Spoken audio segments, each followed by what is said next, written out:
966 ይላል ከጉዳት ተመልሶ CR7 እንደለመደው ማይሳተውን ፔናልቲ ፓልመርን ፓልመርነት ያስተማረው CR7 አርጎ 966 ይላል 34 ጎል ብቻ ነው የቀረን ነው የሚል 34 ጎል ስላጭሩ አርጀንቲናዊ ያወራው እያለ ተቀይራ ገብታ ጠቃቃ የኔስ ቪዲዮ የት ገባ ጎስት ተብለናል ነው የሚል አልናስር ዘንድሮ ያሳካዋል ነው የሚል ያሳካዋል ነው የሚል 1000 ይገባል አልናስር ያሳካዋል ከዛሬ የፖርቹጋል ብሔራዊ ቡድን ተፍተፍ ይላል ይቋጠርልሻል አባቴ ይቋጠርልሽ ላንቺ ነው ያኛው ሰርቶ ይብላ ምን አገባኝ ሰርቶ ይብላ አቀማለሁ አይቻለሁ ብዙ ጊዜ ገባ አይደል በዚህ ቪዲዮ ላይ ራሱ መነሳት የለበትም just like አድርገን ማለት ይችላል ብቻ በጣም ደስ ያለኝ አሁን አንተ ሰውዬ ማን ነው አጨጭቁኝ በፈጠራችሁ በቃ ገባለ ልቤ ደስ ይለዋል ሲያርሰበኝ ነገር ሲፈጥር ማለት አይምሮ ጋር ይገናኝ ማን ግዴታ መወደው ነገር አንደኛ መሆን የለበትም ስለመወደው ወደዋለሁ አለቀ አንደኛ ሆነም አልሆነም ዳዝንት ማተር ይመች እሱም ማስደመሙ አይሰለቸው እኛም ማርነቅ አይደክመን ክርስቲያኖ ሮናልዶ ከጉዳት መልስ ዛሬም አልናጅማ የተባለ ክለብ ላይ በሳውዲ ፕሮ ሊግ 27ኛ ሳምንት ጨዋታ አልናስር 5-2 ሲያሸንፍ ሁለት ጎሎቹን በስሙ በማስመዝገብ በእግር ኳስ ህይወቱ ያስቆጠራቸውን ጎሎች 967 በማድረስ ለ1000ኛ ጎሎች 33 ጎሎችን ብቻ መጠበቅ ይኖርበታል ማለት ነው። በዚህ ጨዋታ ላይ ክርስቲያኖ ሮናልዶ ተቀይሮ ወጥቶ ነው እንጂ ከዚህም በላይ ጎል ማስቆጠር የሚችልበት ሞመንትም ተፈጥሮ ነበር። ሳዲዮ ማኔም በተመሳሳይ በዚህ ጨዋታ ላይ ሁለት ጎሎቹን በማስቆጠር በአልናስር ድል ላይ ሌላ ወሳኝ ሚና ከነበራቸው ተጫዋቾች መካከል አንዱ ነበረ።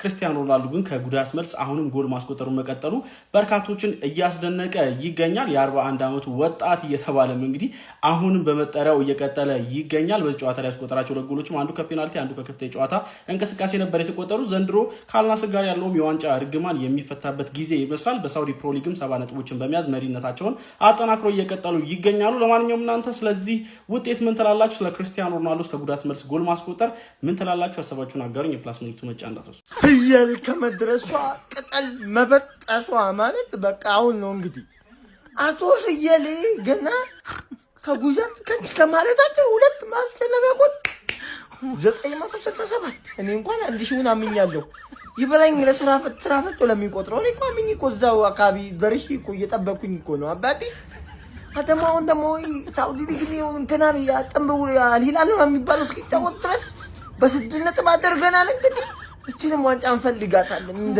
ስታርተር አባቴ ማማሟቂያ ከዛ ዓለም ዋንጫውን ነው ምን በለው አቶ ፍየሌ ግን አያርፉም ያርፋሉ ነው አሁን በቃ ንግግሬ ከእርሶ ጋር እንግዲህ ኧረ እኔ ሰለቸኝ በቃ እናንተም በቃል በሆነ ነገር ግለጹት እኔ ሰለቸኝ ጀማው ሰለቸኝ ገበገበው ያራዳ ልጅ በሚገርም ሁኔታ ነው ማለት ብቸኛ ከመረብና ከአንግል ጋር ተማክሮ ወደ ሜዳ የሚገባ ሰው ክርስቲያኖ ሮናልዶ ነው። ይሄ 17 ዓመት ይሞላል ሲባል ወደ 15 ተከርብቶ ቁጫ ላይ ያራዳ ምንም ዳተጨቃጨቀች 967 ጎል ያለ ከልካይ ነው።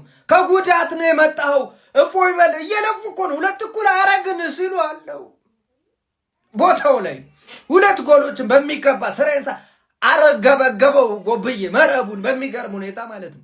በቀኝ እስኪል ድረስ ለምን መጀመሪያውንም ኦፍሳይድ እንዳለው ግራም ያጋባ ነው እንደተሻረ ማለት ከዛ በኋላ ነው ሲጠና እንደዛ አይነት ጎል ቢሆን እንኳን አይሻርም ቢሆን እንኳን ልንሽረው አንችልም በስብሰባ ነው የታወጀው ያራዳ ልጅ። ምክንያቱም ሰውየው ማን ነው የ967 ጎል ያራዳ ልጅ በ400 እና በ300 ጎሎች ነው።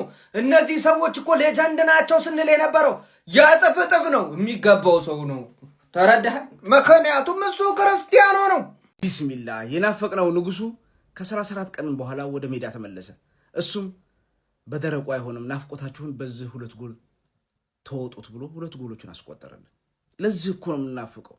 እውነት ለኛ እንኳን 34 ቀን በረግጥ 4 ቀንም አለማየት እሱን ከባድ ነውና እውነት ሁላችንም ናፍቆን ነበር። ዛሬ ስላየነው ሁለት ጎል ባያገባም ሜዳ ላይ እሱም ማየቱ ለሚጠሉት ራሱ ናፍቆት ነበር። ምክንያቱም ከሱ ውጭ አጀንዳ የላቸውም። እየጠሉት ቢያዩት ደስ ይላቸዋል። እና አሁን በርግጥ ተቀይሮ ወጥቷል። ተቀይሮ ሲወጣ እኔም ወደ ቪዲዮ ነው የመጣሁት። ምክንያቱም ያካልና ሰብ ምን አገባኝ እሱ ከወጣ አይመለከተኝም። ግን ሁለተኛውን ጎል ሲያስቆጥር በተለይ በጣም ያስገረመኝ ኦፍሳይድ ተብሎበት አይታችሁት እንደሆነ እንዴት ሲነጫነ በቃ ዳኛው ጋር እሪ ሲል የነበረበት መሻር አግባቡ አይደለም እያለ ማለት ነው። በዚህ መልኩ ረሃቡ በጣም ነው የሚያስገርመኝ። በቃ አሁንም በእግር ኳስ ጅማሮ ላይ ያለ ነው ይመስላል። ይሄ ነው በርግጥ እዚህ ድረስ ያደረሰው ያስባለሁ። ለሁሉም ተጫዋቾች እንደዚህ ሞዴል መሆን የቻለው ተምሳሌት መሆን የቻለው ለስኬት ስኬታማ መሆን የቻለው በእንደዚህ አይነት ረሃቡ ነውና እውነት እንግዲህ ተመልሶ በነገራችን ላይ 41 ዓመቱ ነው እየረሳነው ነው። በ41 ዓመቱ ተመልሶ ከጉዳት ሁለት ጎሎች አስቆጥሯል። ፋሚሊ እሱን የምንወደው ለዚህ ነው። ስንት ደረሰ ግን? የደረሰውን እናንተ ከስራ አስቀምጡ። ቪዲዮን ደግሞ ኮፒ ሊንክ፣ ሪፖስት፣ ላይክ ማድረግ እንዳይረሳ። ሁላችሁንም በጣም አመሰግናለሁ።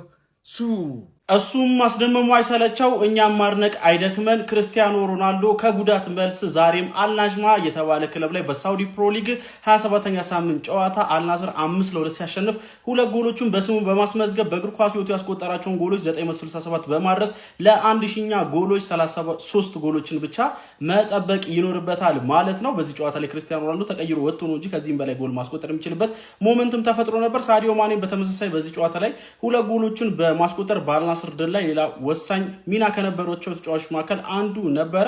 ክርስቲያኖ ሮናልዶ ግን ከጉዳት መልስ አሁንም ጎል ማስቆጠሩን መቀጠሉ በርካቶችን እያስደነቀ ይገኛል። የ41 ዓመቱ ወጣት እየተባለም እንግዲህ አሁንም በመጠሪያው እየቀጠለ ይገኛል። በዚህ ጨዋታ ላይ ያስቆጠራቸው ሁለት ጎሎችም አንዱ ከፔናልቲ አንዱ ከክፍት የጨዋታ እንቅስቃሴ ነበር የተቆጠሩ። ዘንድሮ ከአልናስር ጋር ያለውም የዋንጫ ርግማን የሚፈታበት ጊዜ ይመስላል። በሳውዲ ፕሮ ሊግም 70 ነጥቦችን በመያዝ መሪነታቸውን አጠናክረው እየቀጠሉ ይገኛሉ። ለማንኛውም እናንተ ስለዚህ ውጤት ምን ትላላችሁ? ስለ ክርስቲያኖ ሮናልዶ ከጉዳት መልስ ጎል ማስቆጠር ምን ትላላችሁ? ሀሳባችሁን አጋሩኝ። የፕላስ ምልክቱ መጫን እንዳትረሱ።